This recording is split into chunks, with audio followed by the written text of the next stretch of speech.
Hi everyone, అందరికీ నమస్కారం. నేను Revathi. Welcome back to rates kitchen. ఈరోజు మన కిచెన్లో హెల్తీ సూప్ రెసిపీ చూద్దామండి. చాలా రుచిగా ఉంటుంది.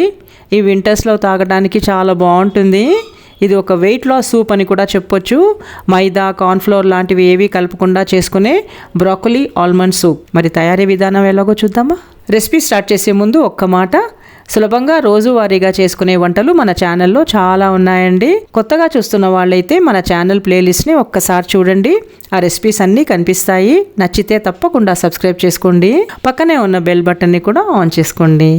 ఓకే అండి, ఈరోజు రెసిపీ బ్రోకలీ సూప్ కోసం ఫస్ట్ ఏం చేస్తారంటే ఒక 10-12 బాదాంని ముందుగానే నానబెట్టించుకోండి. నెక్స్ట్ సూప్ ప్రిపరేషన్ కోసము బ్రోకలీని ఉప్పు నీళ్ళలో నానబెట్టి శుభ్రంగా కడిగిన తర్వాత బాగా వేడిగా ఉన్న నీళ్ళలో 1 నిమిషం వరకు ముంచుంచాను. తర్వాత బయటికి తీసేసి ఇలా విడదీసి పెట్టాను. ప్యాన్లో ఒక స్పూన్ నూనె వేడి చేసుకోండి. వేడెక్కిన నూనెలో ఒక చిన్న ఉల్లిపాయది తరుగు వేసి కలుపుకోవాలి. ఈ ఉల్లిపాయల్ని ఒక 30-40 సెకండ్లు వేపుకున్న తర్వాత బ్రోకలీ వేసి 2 నిమిషాలు బాగా కలుపుతూ ఉండాలి.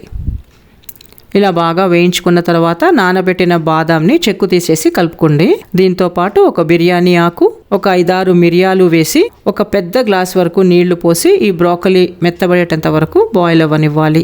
సుమారుగా ఒక 5-6 నిమిషాలు పడుతుంది.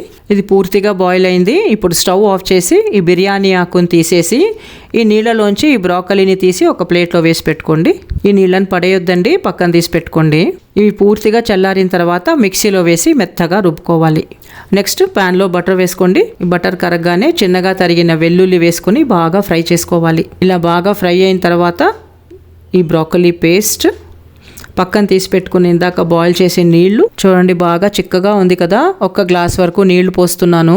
యూజువల్గా సూప్స్ చిక్కగా రావడానికి కార్న్ఫ్లోర్ కలుపుతుంటారు కదా, బట్ ఈ సూప్లో మనం బాదాంని నానబెట్టి రుబ్బి కలుపుకున్నాం కదా. చూడండి ఎంత చిక్కగా ఉందో, ఇంకా హెల్తీ కూడా కదా. ఇప్పుడు ఇందులో కొంచెం చిల్లీ ఫ్లేక్స్, మిరియాల పొడి, ఇంకా సరిపడా ఉప్పు. మీరు సూప్ ఎంత ఘాటుగా ఇష్టపడతారో దానికి తగ్గట్టుగా చిల్లీ ఫ్లేక్స్ ఇంకా మిరియాల పౌడర్ కలుపుకోండి. అలాగే సాల్ట్ కూడా. ఒకసారి బాగా కలుపుకున్న తర్వాత సన్నని మంట మీద 2-3 నిమిషాల వరకు బాయిల్ అవ్వనివ్వాలి. 2 నిమిషాల తర్వాత స్టవ్ ఆఫ్ చేసేసి వేడివేడిగా సర్వ్ చేయండి. Thick and creamy broccoli soup ready. ఈ వీడియో మీకు నచ్చితే తప్పకుండా ఒక లైక్ చేయండి. అలాగే మీకు తెలిసిన వాళ్ళందరితోనూ షేర్ చేయండి. మరో వీడియోతో కలుద్దాము. Thanks for watching and thank you for your time.